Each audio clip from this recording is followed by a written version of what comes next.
Namo Vishnupadaya Radhikaya Priyatmane Srimad Bhaktivedanta Narayana Nityanamine Shri Krishna Lila Katane Sudakshana Dharya Madhuri Gunashtaitam Varam Varenyam Purusham Mahantam Narayanam Tam Shrasa Namami Tridandina Bhakta Shro Manincha Shri Krishna Padabda Dhritai Karidi Chaitanya Lila Amrita Saram Narayanam Tam Satatam Prapadye Tavavasmi Nadivami Tvavina Iti Vinyayaraditvam Nayamam Charanantikam Jai Mahagranta Jagadharma Ki Jai Srila Bhaktivinoda Thakur Ki Jai Ho. Ver aqui. Ok. Então vamos lá. Continuando o Jaiva Dharma, a gente está no capítulo 4, que diz assim, Vaishnava Dharma é o Nitya Dharma. Vai ter questionário, hein? Vai ter questionário um dia desse aí, pegar de surpresa. Então, o que acontece? O Lahiri Mahashaya, que é aquele cantor, né? A gente sempre dá um resumo do que está acontecendo. Aquele cantor que veio de Delhi, que era meio orgulhosinho, assim, tanto quanto, não muito, ele acabou se rendendo ao Sannyasi Thakura, né, que é discípulo de Premadasa Babaji Maharaj. E ele agora já se mudou de casa, aquele rolo lá que deu com ele, onde ele estava alugando, e ele começou a já questionar, no bom sentido, né, não questionar a perguntar, a fazer, inquirir, é mais bonito, né, para o guru dele, que ainda não é formalmente iniciado, mas ele já aceitou no seu coração. E a gente terminou aqui, ele estava falando sobre Sambandha Tattva, né, que é a verdade, Tattva, né, a gente traduz como verdade, do relacionamento de Krishna, Deus, Jiva, né, o ser individual, e a matéria. Então a gente vai continuar aqui só para dar contextualizar, né? Então, aqui fala assim, Sambandha Tattva compreende o relacionamento de Ishvara com as divas, né, das divas com a matéria e com Ishvara, e o relacionamento de Ishvara com as divas e com a matéria. Devemos entender este Sambandha Tattva Devemos entender que este Sambandha Tattva está completamente situado em Sambandha Jnana, né, com o conhecimento do Sambandha. E aquele que não tem esse conhecimento sobre esse relacionamento desses três, não pode se tornar um Vaishnava, de jeito nenhum. Lahiri Mahashaya diz assim, que é o discípulo, né? Eu ouvi de alguns Vaishnavas que aquele que é um verdadeiro Vaishnava, né, ele só pode ser, né, se ele experimenta o caminho da devoção por meio de bhava, de emoções. Então, não existe necessidade de conhecimento.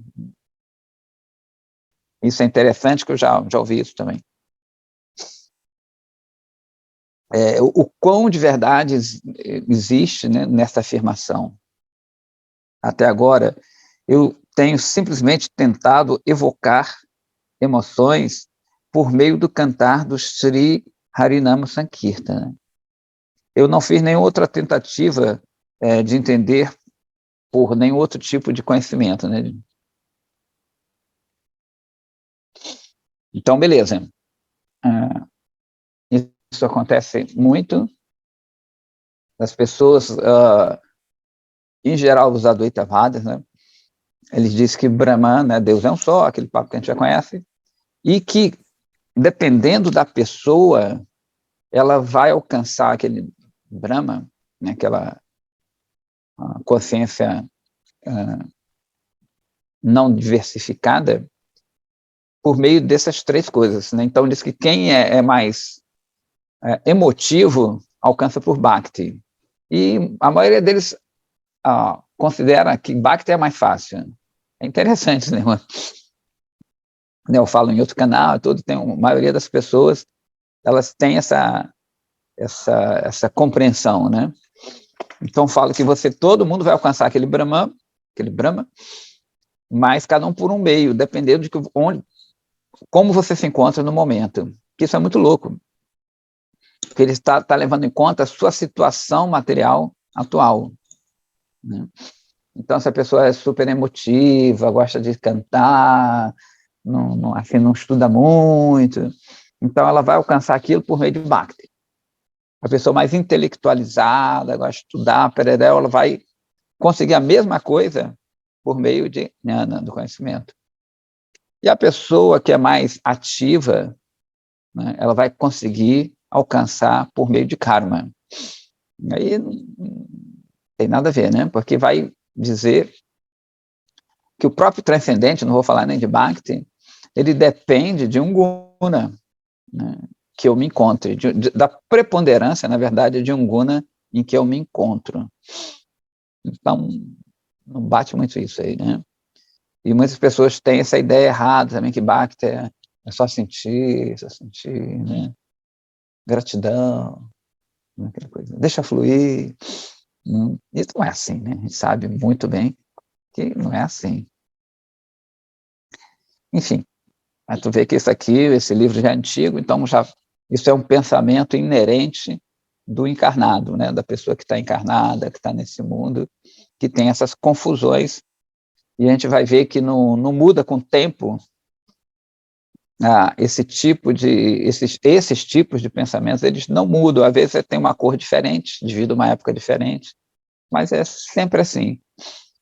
Porque a mente humana, na verdade, ela é igual para todo mundo. O processo, agora óbvio que vai depender de várias situações, mas no fundo a gente vai ver que parte de um mesmo princípio, né? Aí o Babaji diz assim, né, que ele já está sendo chamado de Babaji, não mais de Sannyasa Thakura.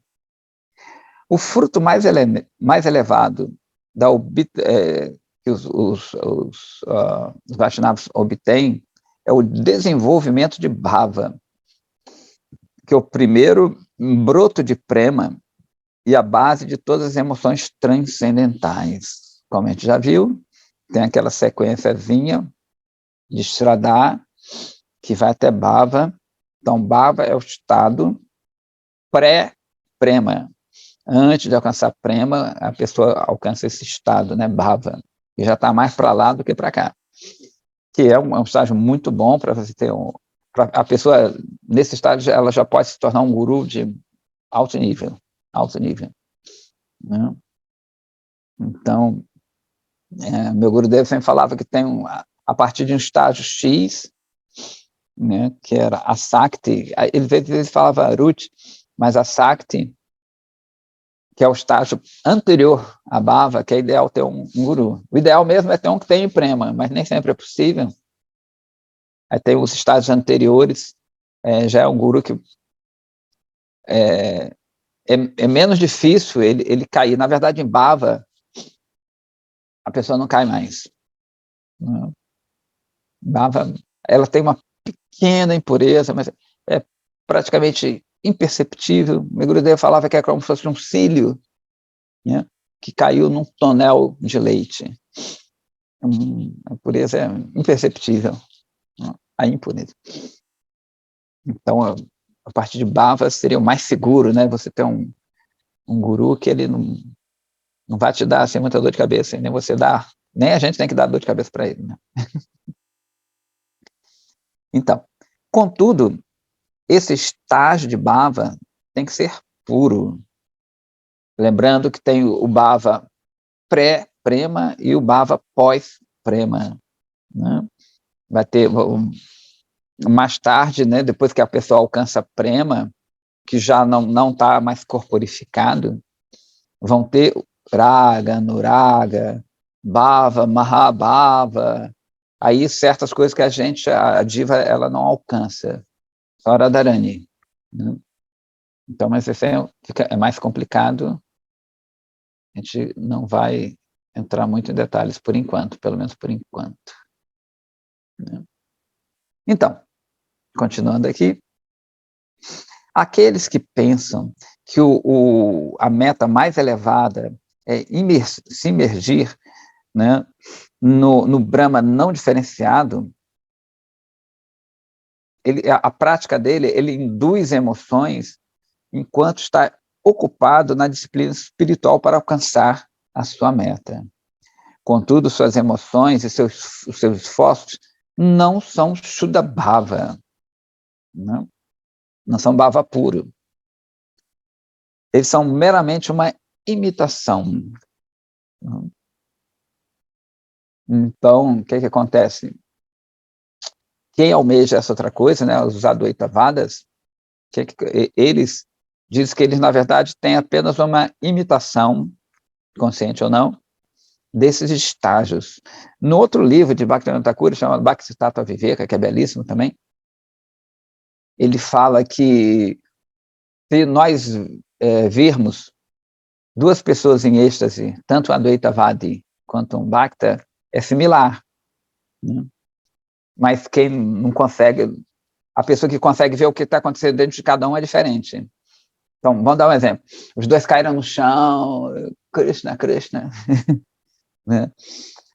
O Advaitavadi, ele está muito feliz, né? Ele está tendo aquele êxtase, porque ele está vendo que está perto de alcançar esse estágio de imersão no Brahman. Né? E o outro está perto do estágio de alcançar o serviço a Krishna. Então, ambos têm um êxtase igual, externamente é igual. Mas um, né, lá dentro ele almeja uma coisa e o outro almeja outra. Isso é muito difícil, né? Você conheceu só uma pessoa pura mesmo, pode penetrar lá no sentimento da pessoa. Mas, se falar com a pessoa, a gente dá para descobrir alguma coisa. Enfim, vamos lá.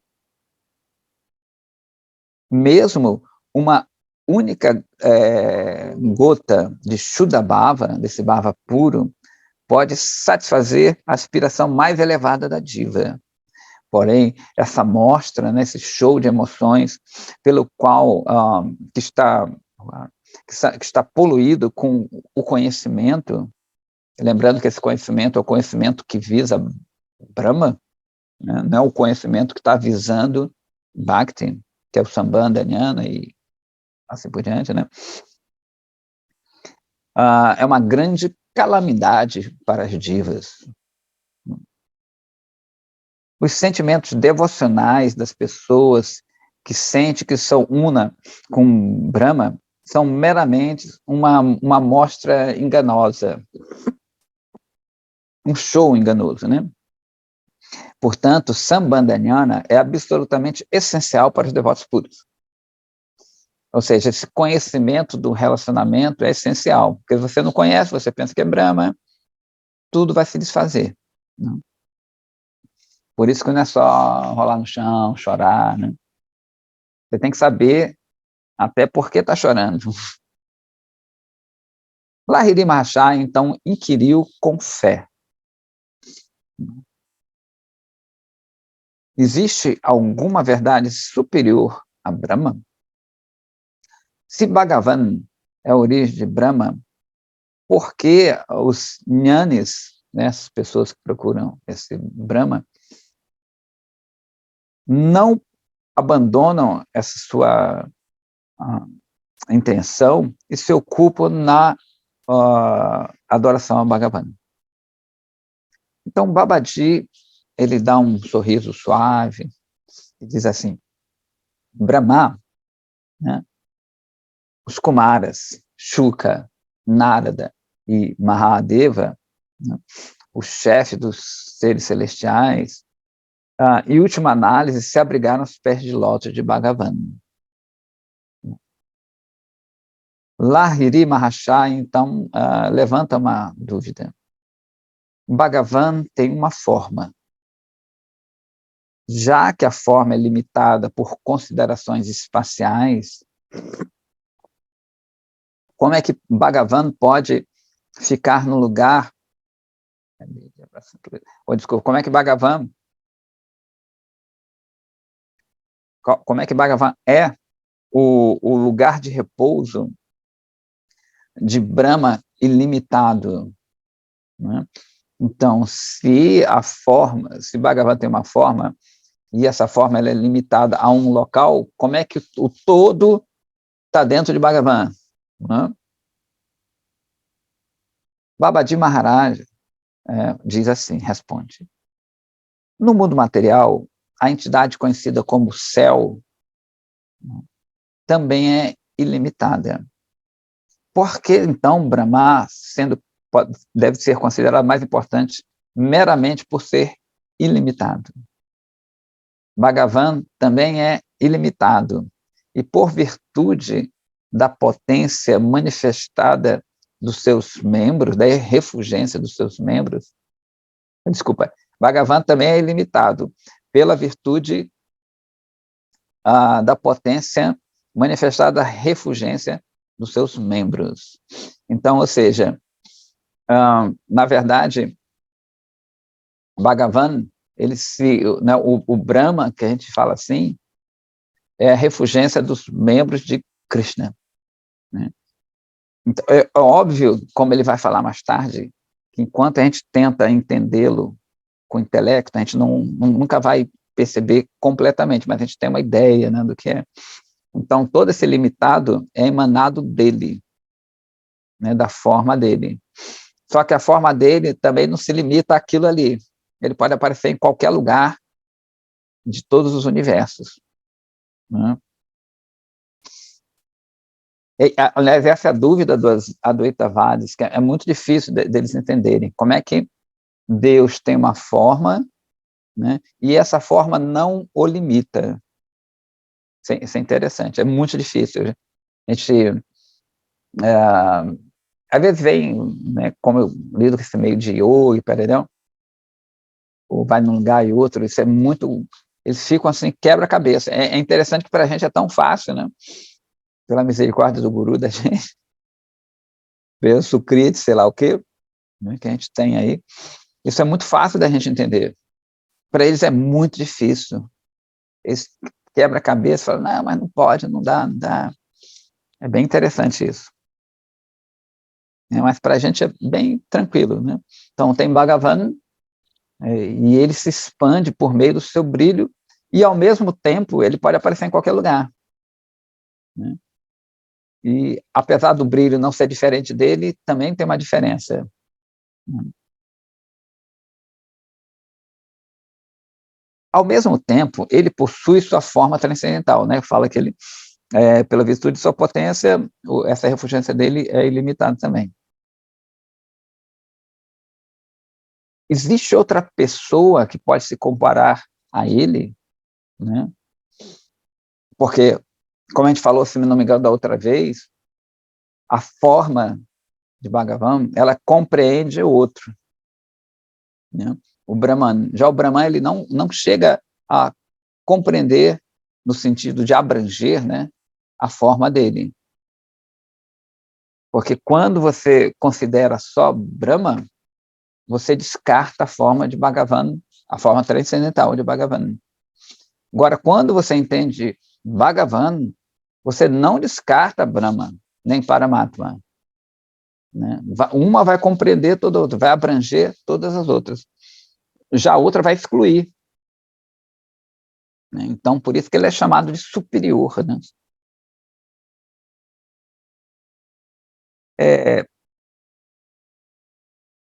Porque essa natureza sem paralelos, por causa dessa natureza ímpar de Bhagavan, é que ele é superior ao princípio Brahma, como a gente está falando aqui, né?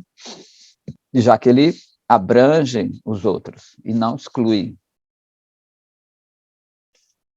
A sua forma transcendental é supremamente atraente. E essa mesma forma é plena e completamente penetrante, onisciente, onipotente, né? Tem uma misericórdia ilimitada e é completamente, em inglês agora é isso, né? Tudo completamente, né? Bem-aventurada. O que é superior? Uma forma assim, que é dotada com todas as qualidades, ou uma existência todo penetrante, obscura, que é desprovida de qualidades e potências? na realidade, Brahma é somente uma manifestação parcial de Bhagavan. E os Advaitavadis falam o contrário.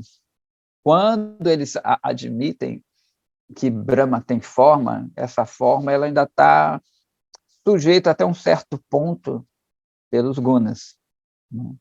E é uma forma temporária. Então, é bem o contrário da história. As características pessoais e impessoais, né, existem simultaneamente em perfeita harmonia em Bhagavan. Né? Então, de novo, a gente não rejeita a existência dessa energia de Brahman.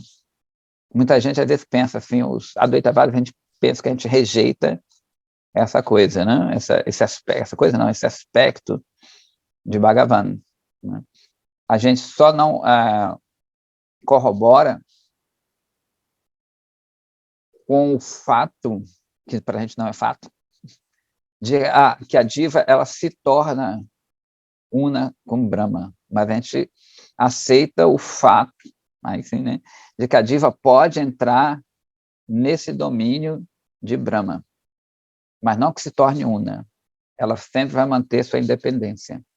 Né? Só que ali ela fica no estágio de torpor e não usufrui de raça desse relacionamento, né, com Bhagavan, relacionamento doce com Bhagavan. Fica num estágio dormente.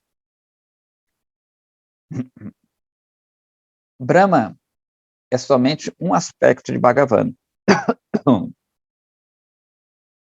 Aqueles cuja inteligência espiritual está limitada se atraem pela característica do Supremo, que é desprovido de qualidades, que é imutável, sem forma, que não é conhecido, que não só pode medir. É então interessante que eu falei, eu acho que era uma visita outro dia.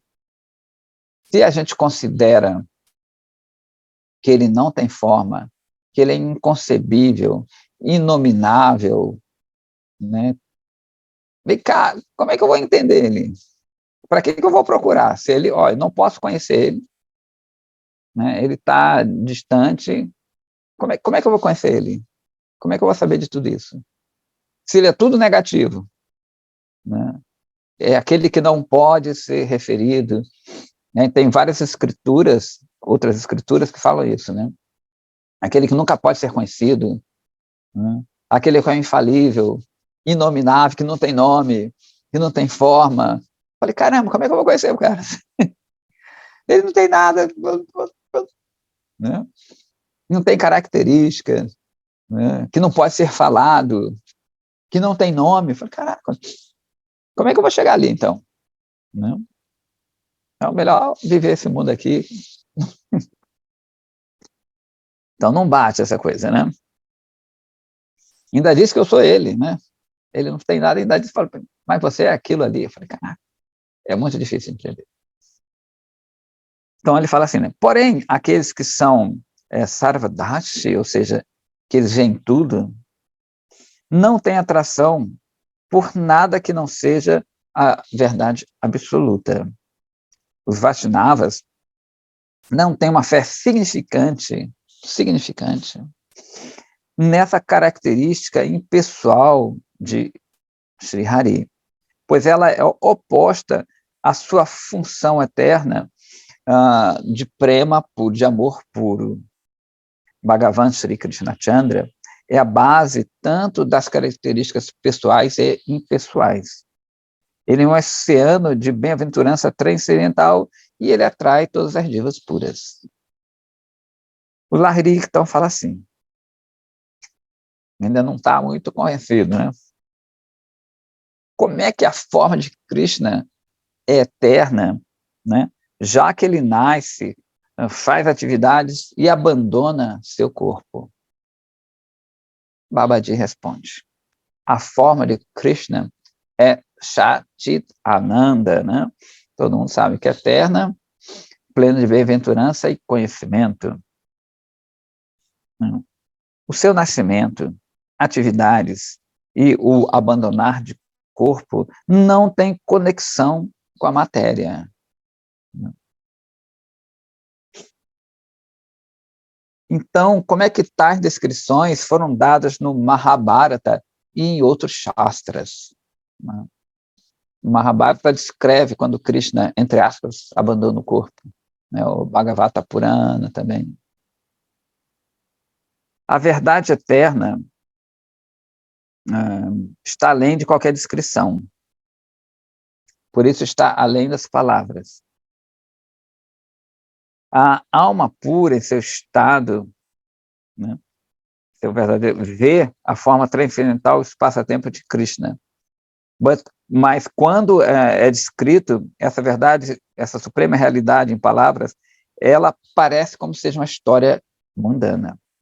Aqueles que são capazes de extrair a essência dos Shastras, tais como Mahabharata, experimentam os passatempos de Krishna como eles realmente são.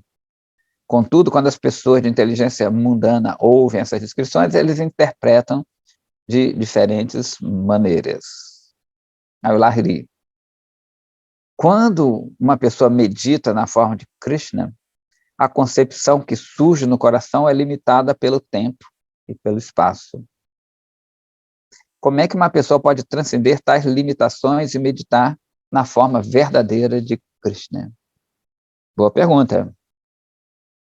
Aí o Babaji fala assim, a meditação é um ato da mente, e enquanto a mente não esteja plenamente espiritualizada, a meditação, né, a nossa meditação não pode ser espiritual.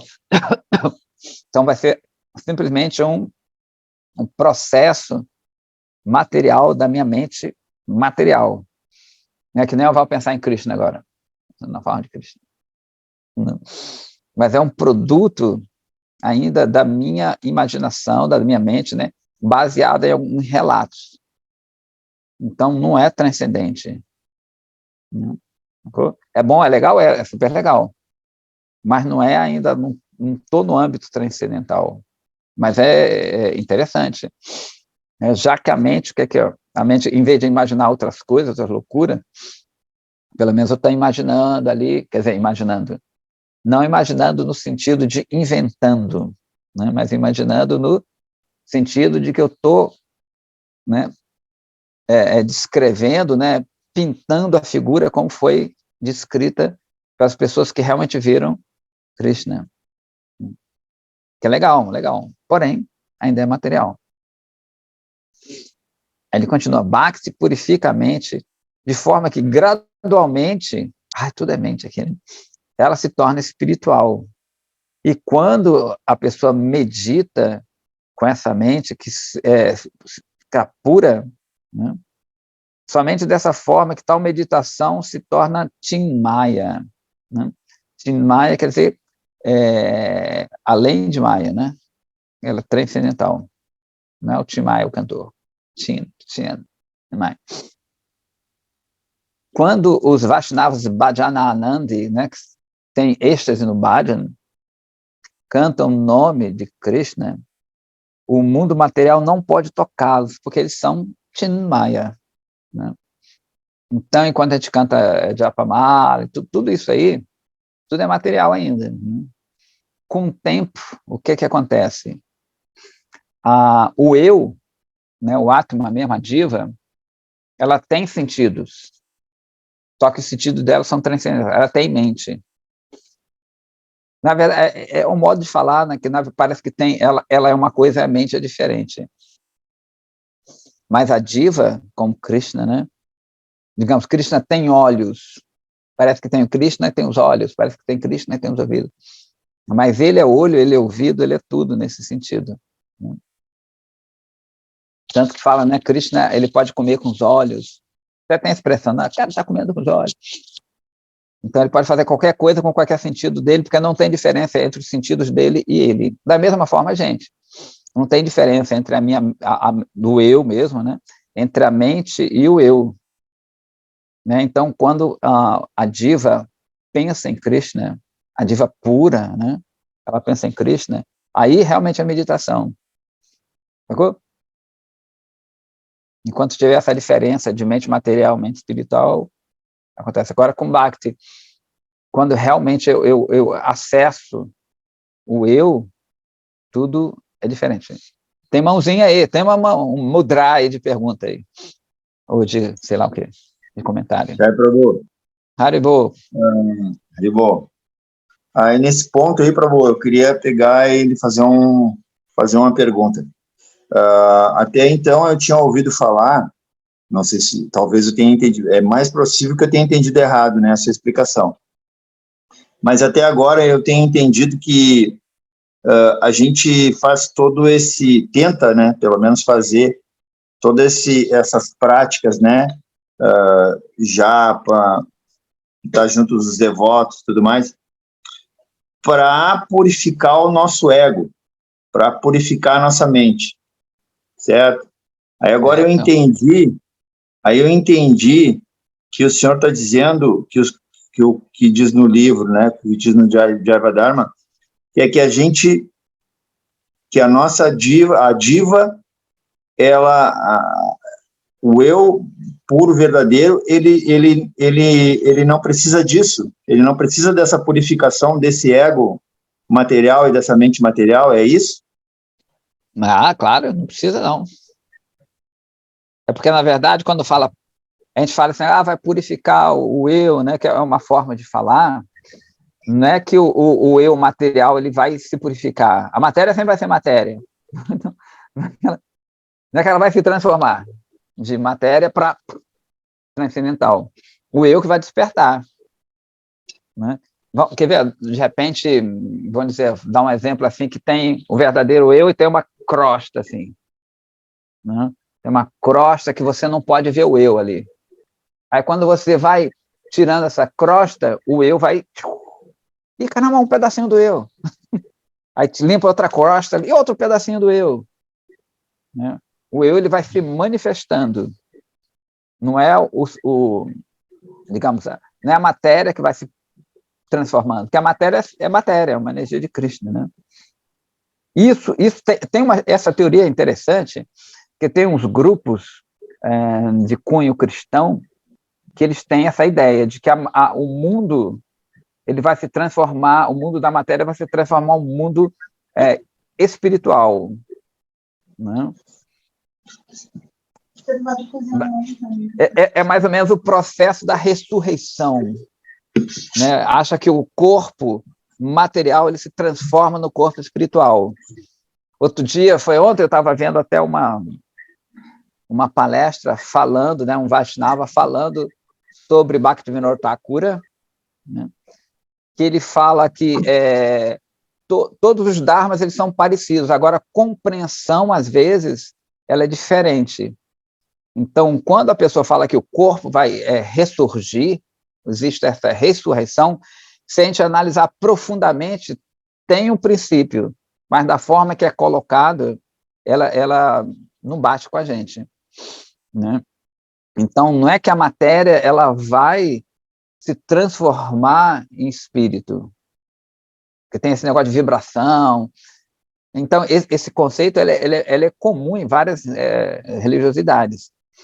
Mas não é que a matéria se transforma, a matéria sempre vai ser matéria, né? Porque a matéria ela é eterna, é um produto de Krishna, uma energia de Krishna, mas ela tem uma função X. O meu encontro com ela que não é muito legal, porque eu acabo pensando que sou ela, né? E quando essa matéria ela vai saindo, né, a gente vai saindo de Maya, o verdadeiro eu vai se manifestando. Então, não é que eu purifiquei esse ego aqui, digamos assim, né? Eu tiro ele vai saindo, e o outro ego, o verdadeiro ego, ele vai se manifestando. Né? Não sei se respondi. Porque o eu, ele já é puro por natureza. Né? Ele já tem um relacionamento com Krishna. Só que ele está obliterado. Ele está tapado, aquela coisa ali. Ele tapa e você se identifica com aquela cobertura, como ele falou no começo do Dharma, né? Tem a água que vira gelo. Ele falou, nenhuma analogia é perfeita, porque ela é material, então não é que o eu vira matéria. O eu está ali, continua ali, só que ele só está coberto. À medida que eu vou tirando a cobertura, ele vai transparecendo. Tanto que esse negócio, quando ele fala de bhava, é o quê? Vai saindo as coisas. Por isso que em bhava, ele começa a ter um vislumbre do transcendente. É como, né, ele vai tirando, tem até tem um livro, né, famoso, O Véu de Maia, o véu da ilusão. O véu da ilusão vai saindo. Aí você vai começar a ver, caramba, estou vendo a verdade. Em bhava acontece isso pra caramba. Por isso que às vezes a pessoa desmaia, ela entra, ela vê ela tem aquele choque, bum. Em bhava pode acontecer esse sintoma já, que é como se ele fosse já para outro mundo, né? Digamos assim.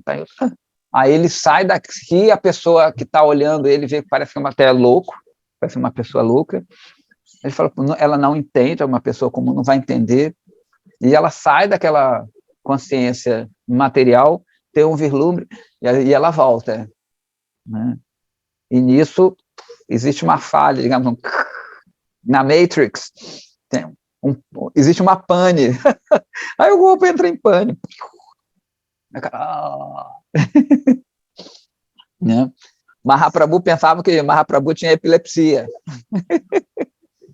E às vezes ele babava, esse cara, pô, esse é uma pessoa que todo mundo achando que ele é um santo, mas é epiléptico.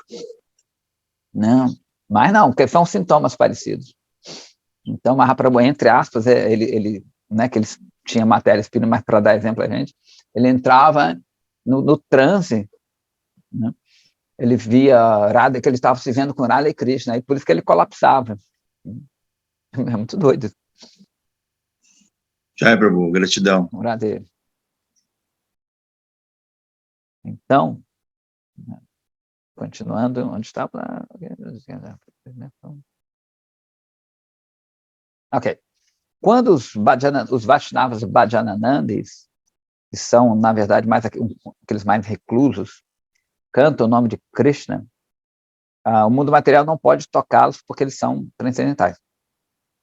Internamente, eles estão situados no mundo espiritual enquanto meditam nos passatempos diários de Krishna e desfrutam do seu serviço confidencial. Né? É o que o Prabhu estava falando ali. Então, eles estão ali cantando, externamente você vai ver o corpo deles, mas eles estão em outra onda, como se eles tivessem se transportado, né? Estão servindo a Krishna. Inclusive, tem uma história, eu não me lembro qual é o... Não sei se é o Gopala Bhatta, que ele, na forma de menina, né, ele estava ali, né, meditando, aí sim, não é a meditação, não é a mente dele, né, ele não tem diferença entre ele e a mente. Então, ele, na forma de menina, ele estava protegendo o Radharani, que estava tendo uma batalha amorosa do Cupido, de Krishna com as gopis. Então, eles estavam jogando cores, era Holi, aquela festa que joga tintas, estavam brigando, jogando aquela brincadeira. E ela, como menina, quando Krishna joga uma bomba de cor, de tinta, né, que espalha, ela se põe na frente de Radharani, pimba, para proteger Radharani, pá! Me acerta aquela bomba de flor, e ela fica toda cheia, toda colorida. E nesse momento ele acorda. Quando ele acorda, ele vê que está todo colorido, né? Então ele entrou mesmo na história. Aliás, ele nunca saiu para poder entrar, mas para dar exemplo para a gente aqui, né? Os passatempos para Kata Lila dele, ele mostra, né, o que é realmente meditar. Ele entrou na história ali. Então, ele não é que ele trouxe para o corpo dele, porque o corpo dele já nem é material mais. Para mostrar que também não existe diferença em Prakarta Lila e Aprakarta Lila. Ou seja, as atividades transcendentais executadas no plano transcendental, e quando esse plano transcendental ele se transplanta para cá, né?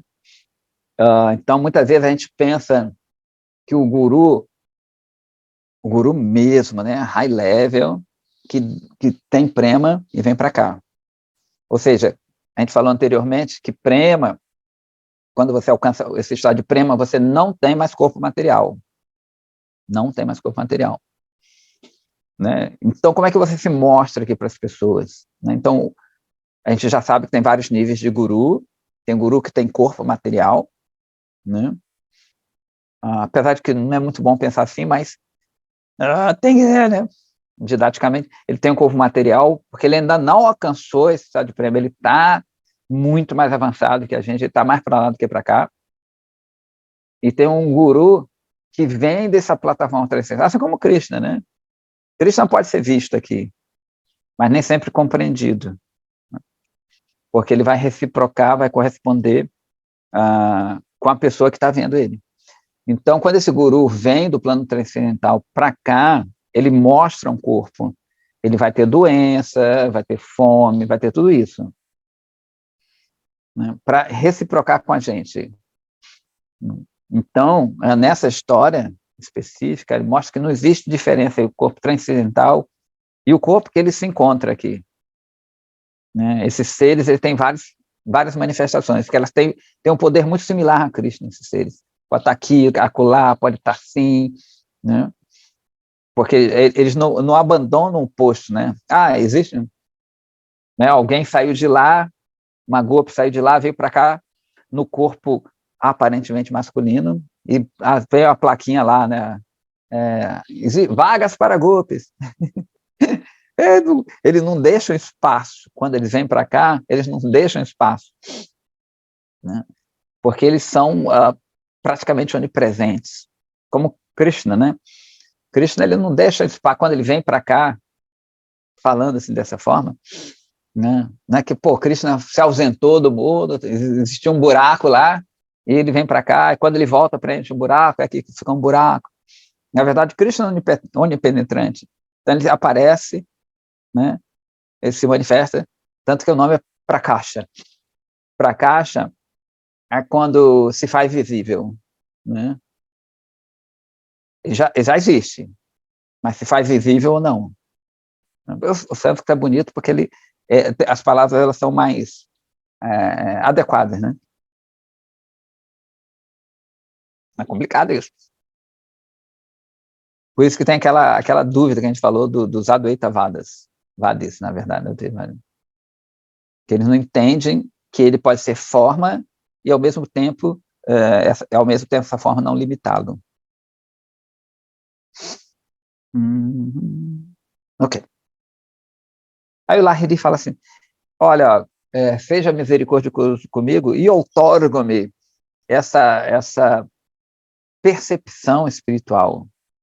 Né? Eu falo, poxa, bacana até isso aqui, porque ele falou, caramba, eu não vou conseguir, mas se você tem, você pode dar para mim. E o Babaji fala assim, quando você abandonar todas as suas dúvidas materiais e sua lógica mundana, e constantemente aplicar-se no Sri Nama, né, no Nama Sri transcendental, a percepção espiritual rapidamente vai surgir por sua própria vontade. Não sua própria vontade do rapaz, mas sim pela própria vontade do Nama. Harinamatua nekaswarupa. É uma canção bonita, Bhaktivinoda Thakura, né? Diz que ela tem muitas formas. Harinama tem muitas formas. Ele vai dizendo vários nomes de Krishna. Ele fala de Ananda Kupa, que é existe um poço de Ananda. Desculpa, Rasa Kupa, um poço de raça, de doçura. Então, dependendo do seu balde, quem já aquele poço antigo, né, que joga balde, entendeu? Dependendo do balde que você tem, do poço que você tem, você pode pegar água lá do fundo. Tem poço que são um pouco mais raso e assim por diante. Então, diz que a corda do seu balde é a corda do seu raça. do seu relacionamento com Krishna. Se você tem Dasya Rasa, você pega a água de frente, lá mais de cima. Dependendo do tamanho, óbvio que é uma analogia nunca é perfeita, esse balde ele vai cada vez pegando águas mais profundas, né? Dependendo da extensão, né?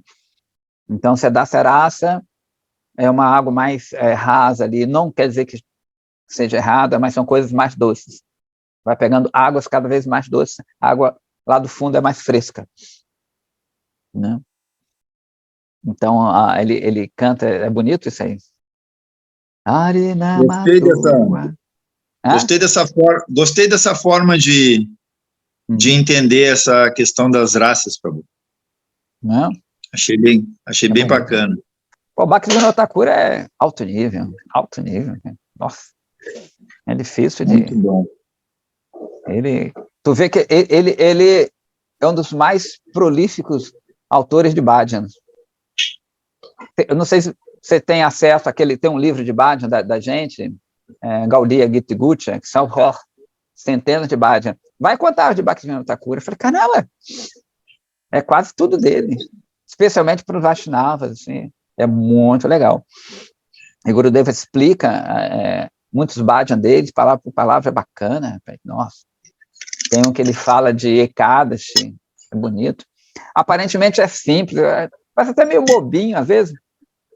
Ele só está falando o nome de Krishna, então posso fazer isso também, botar um bocado de nome de Krishna, né? Joga um bocado de nome e faço uma música.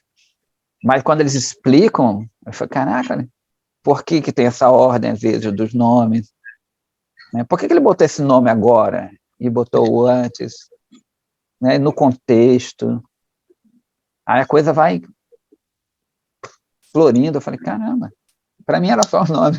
Ele jogou um bocado de nome ali. Mas não, tem sua lógica, tem sua...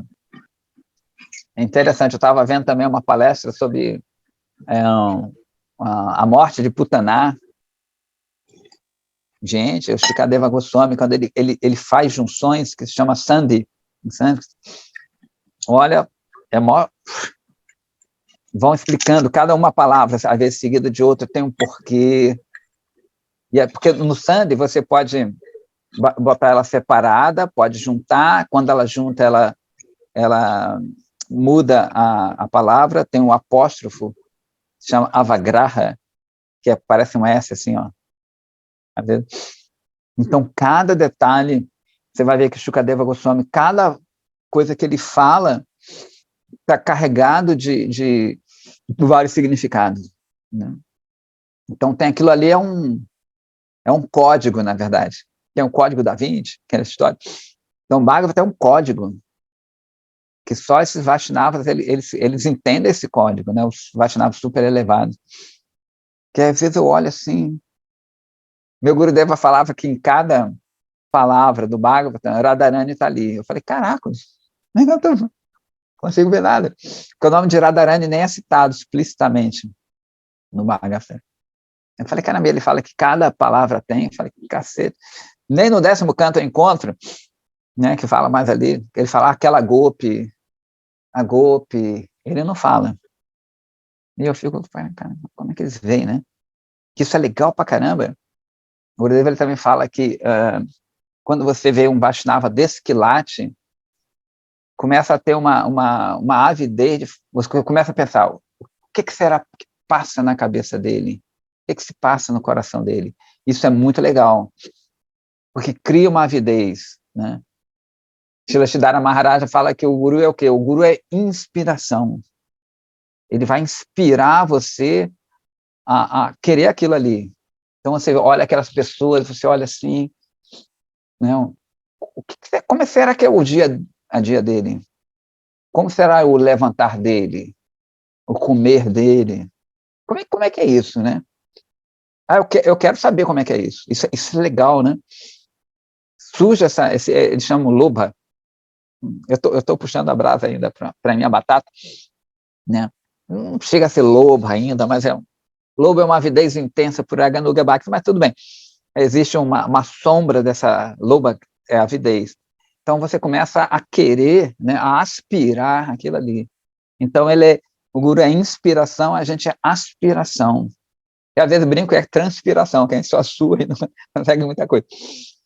Então ele faz aquilo, fala, caramba, como é que esse ser é, né? Eu não entendo, eu quero entender esse ser. Isso é bacana, isso alavanca a Bhakti, né? Assim, ainda não é Bhakti, mas alavanca esse desejo. E o guru, ele sente aquilo ali.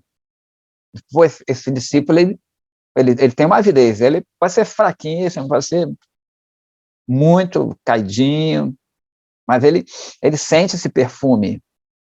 É bacana, né? Eles comparam, né, os gurus como abelhas, né?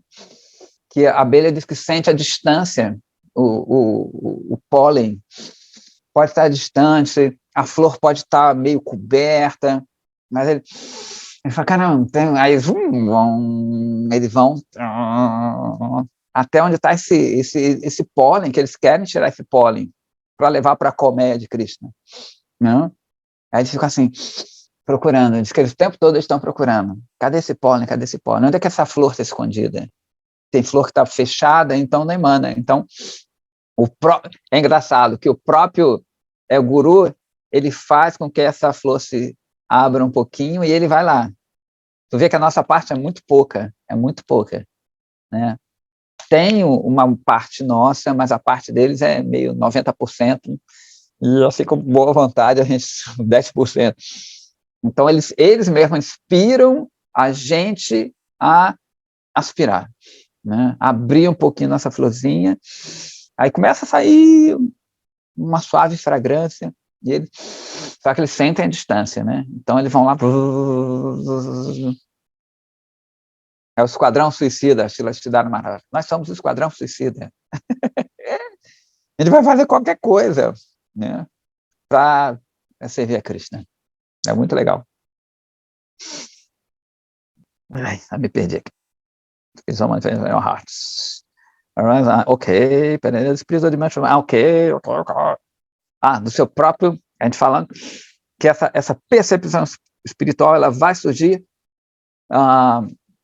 pela sua própria vontade. De novo, né, Bhakti é sua tantra, ou seja, a Bhakti ela é completamente livre, não depende de estado, não pretende nada disso, nada disso, né?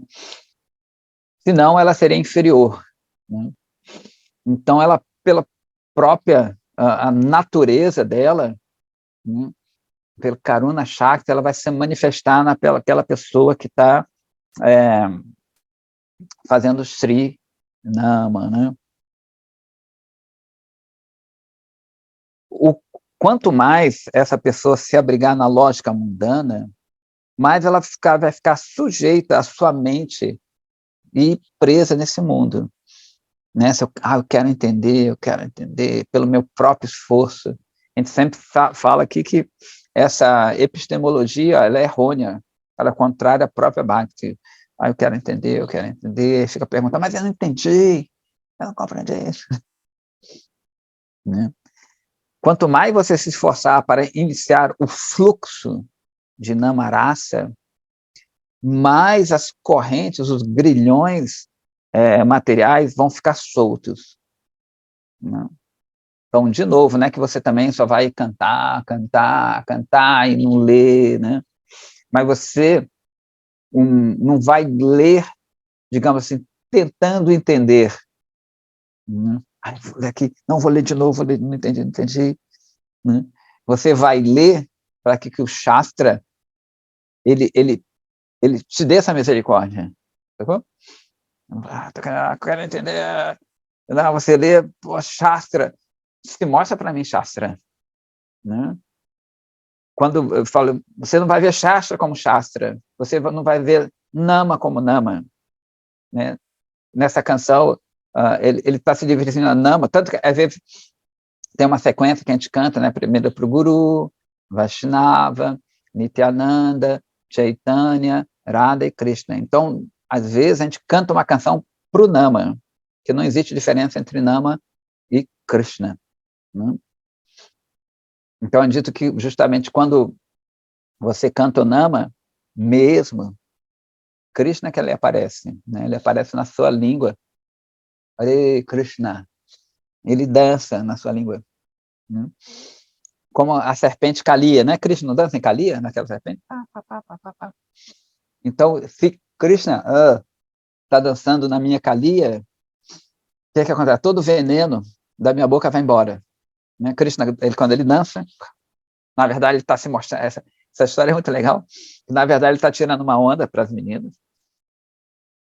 A Kaliya, a purificação de Kaliya, ela é resultante, como eu estava falando para a menina ontem, que ela está aí, é porque eu estou com a tela pequena aqui, né? Vai ser uma coisa incidental, né? Porque quando Krishna, quando ele dança em Kaliya, quem se lembra, ele está se mostrando para as gopis. Fala, ó como é que eu vou dançar para vocês. Na dança rasa, né?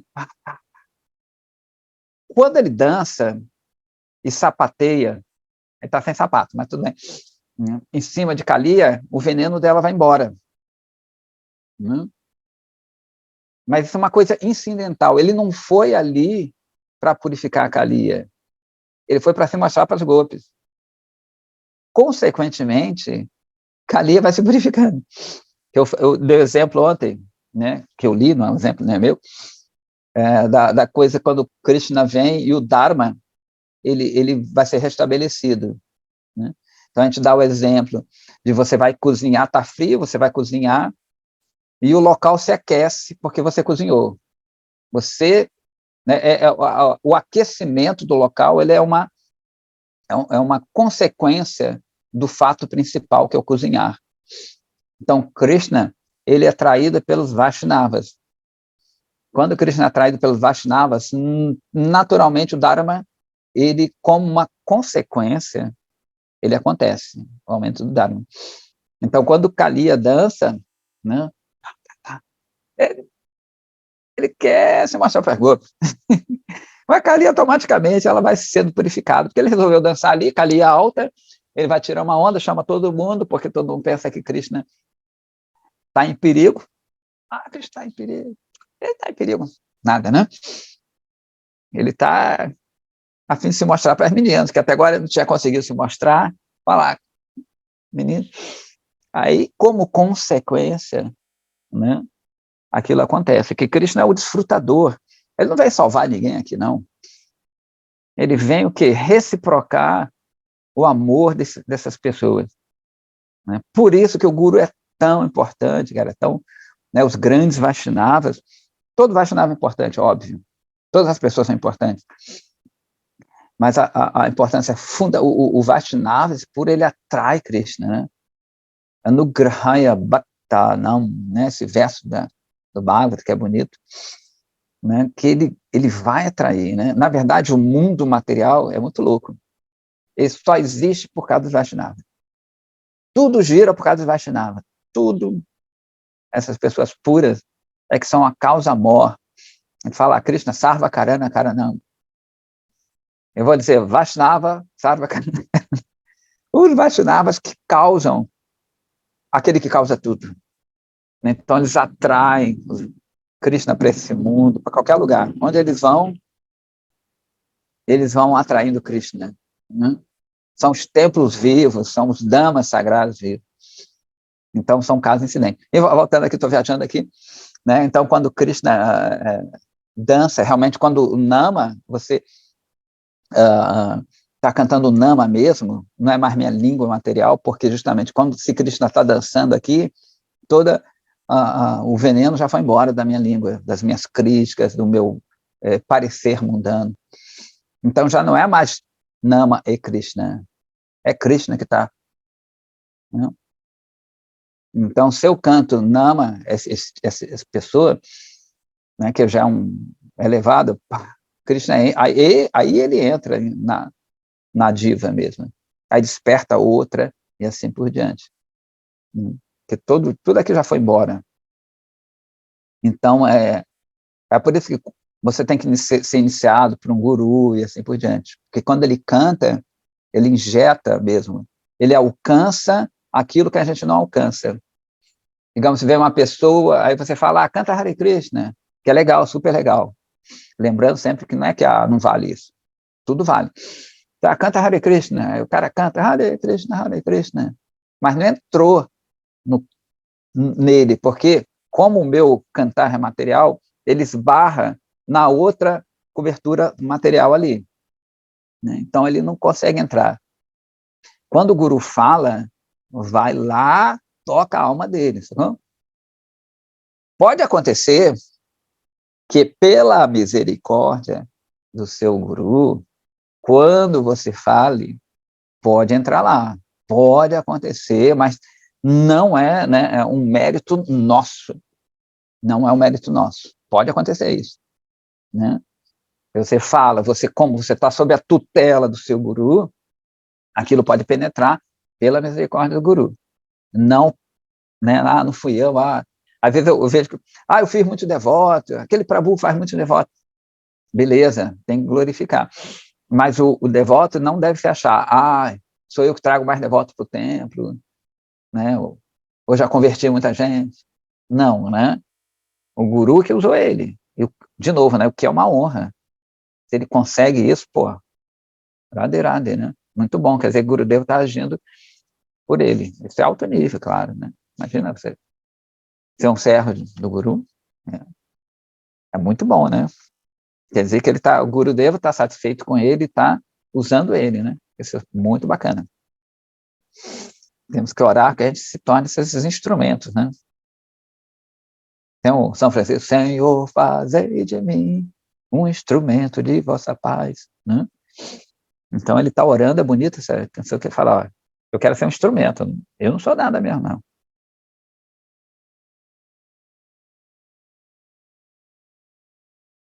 Então, e ele continua assim, né, que ele estava falando que quanto mais você se esforçar para iniciar esse fluxo de namarasa, né, da doçura do nome, você entender realmente que o nome de Krishna e Krishna não tem diferença, tem uma pequena diferença, mas é uma diferença transcendental.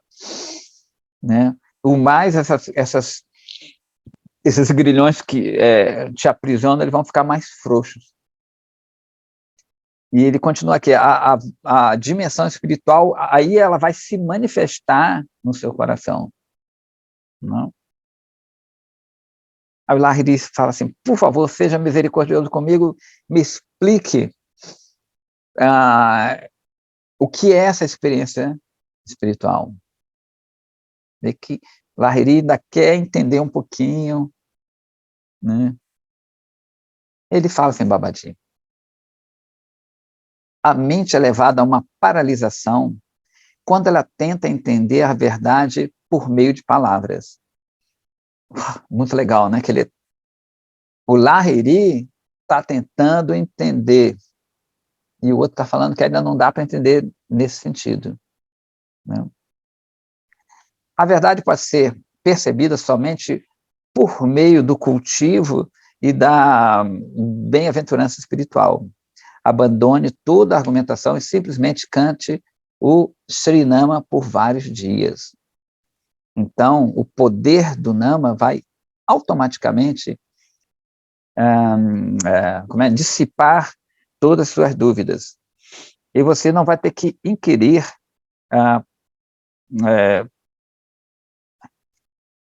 de ninguém sobre a respeito desse assunto. Aí o Lahiri fala assim, eu entendi que uma pessoa obtém o benefício espiritual supremo por sorver o líquido de raça de Krishnanama, com grande fé. Então, eu vou cantar Srinama quando eu tiver entendido Sambandha Jnana muito claramente. Então, ele está obedecendo o mestre, né? Aí Babaji fala, esse é o melhor modo. Você tem que ter um entendimento sonoro de Sambandha Jnana, né? Tem que entender de novo, né? Esse relacionamento entre Krishna, a diva e matéria. Lahiri. Bhagavad Tattva, ou seja, na verdade sobre Bhagavan, ficou clara para mim agora. É bom no Javadar, porque eles entendem rapidinho. Bhagavan é a única verdade absoluta suprema. E Brahma e Paramatma são subordinados a ele. Embora todo penetrante, Bhagavan reside no mundo espiritual na sua forma transcendental única, que possui todas as potências e que é a pessoa suprema, né, que é da existência concentrada, conhecimento e bem-aventurança. Embora o mestre de todas, seja o mestre de todas as potências, ele sempre permanece completamente arrebatado na companhia exuberante da sua potência de prazer, Hladini Shakti, que é Radharani. Né? Agora, por favor, instrua-me sobre Jiva Tattva. Vou ler mais um pouquinho, 7h40. Aí o Babaji fala assim, Krishna tem inumeráveis potências.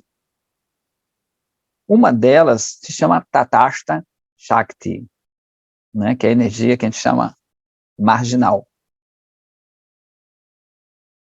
da qual todos os seres vivos são elegíveis de vaguear, alguma vez em Tid Jagat e outra vez em Jada Jagat, uma vez no mundo da matéria e outra do espírito. Esse tattva, essa verdade, é conhecido como Jiva Tattva. As divas são Tid Paramano. Ano é como, a gente traduz como átomo, mas é a menor forma existente. Então, essas divas são Chit Paramano, né? São essas menores formas existentes conscientes. Porque Chit, por composição, né? Então, essas Chit são conscientes e bem pequenas pela sua própria constituição, melhor dizendo. O que significa que elas são atômicas, Paramano, né? A menor partícula existente. Essas divas podem ficar aprisionadas pelo mundo material porque elas são muito pequenas, são muito infinitesimais. Porém, já que elas são constituídas de consciência pura, se elas simplesmente adquirem um pouco de poder espiritual, elas podem também se tornar residentes eternas no mundo espiritual e obter Paramananda, o prazer supremo. Então, a diva é muito... Tatashta Shakti é muito louco o negócio, porque ela está entre uma coisa e outra. Não diz na Gita que a alma é uma coisa surpreendente, que Krishna fala, né? A diva é algo surpreendente, é uma coisa, assim, muito especial, porque ela pode transitar entre os dois, né? É muito louco isso. Né? Porque, apesar dela ser transcendental, ela pode ficar presa aqui, e, ao mesmo tempo, permanecer transcendental, né? E não ter consciência disso naquele momento. Existem 2 tipos de divas, mukta e bada, ou seja, a liberta e a aprisionada. As divas que residem no mundo espiritual são mukta, liberadas, enquanto que aquelas que estão entranhadas por Maya e apegadas a esse material são chamadas de bada. Existem 2 tipos de bada diva, que estão aprisionadas, né? Aquelas que estão despertas espiritualmente, chamadas Udita Viveka, e aquelas que são inconscientes espiritualmente, chamadas Anudita Viveka. Os pássaros, as bestas, né, que são os animais, os mamíferos, os seres humanos e aqueles que não procuram pelo seu benefício espiritual são chamados de inconscientes espirituais.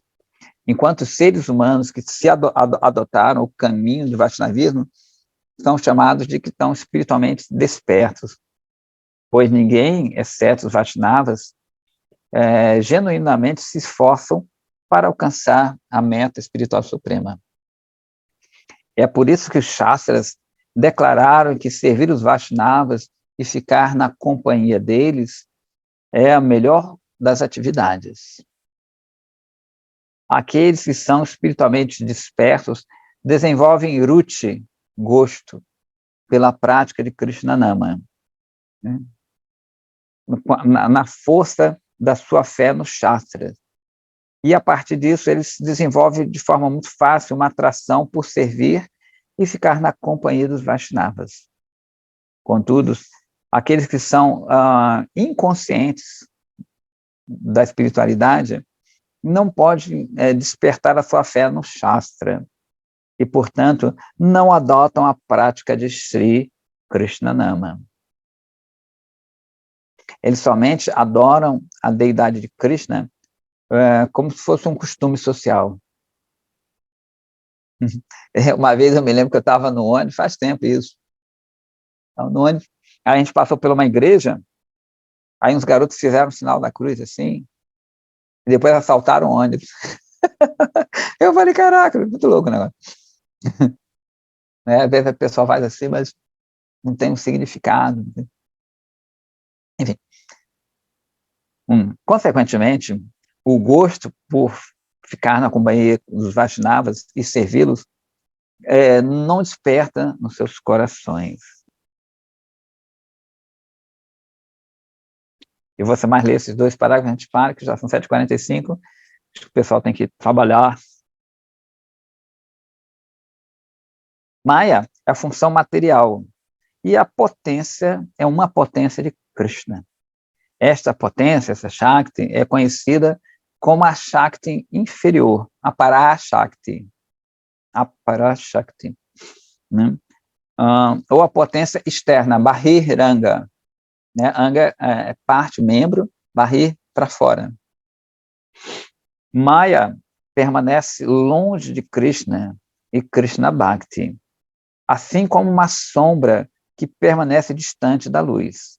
A Maya manifesta os elementos terra, água, fogo, ar, céu, mente, inteligência, as 14 divisões planetárias, né, do sistema planetário, o egoísmo, né, o ahankara, pelo qual a pessoa se identifica com o corpo material.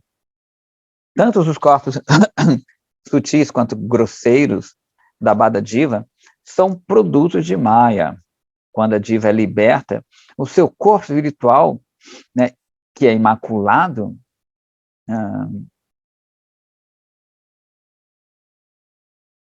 surge, como a gente está falando. Quanto mais a pessoa está envolvida por Maya, mais ela se afasta de Krishna. E quanto mais ela se afasta de Maya, mais ela é atraída por Krishna. O universo material é criado pelo desejo de Krishna, apenas para facilitar o usufruto material dessas Bada Divas. É como se fosse uma cadeia, né? E ela não é a residência eterna das divas. E o Lahiri vai perguntar mais ainda sobre o Sambandaniana, sobre o relacionamento esses 3, que a gente vai ver outro dia, porque de repente vai ficar tarde aí, né? Beleza, já vai dar muito bom, né? Então, tranquilo, se alguém tiver alguma pergunta, alguma coisa assim. Jai Prabhu, gratidão. Ó, Prabhuzão aí. Radhe. Bom. Haribol.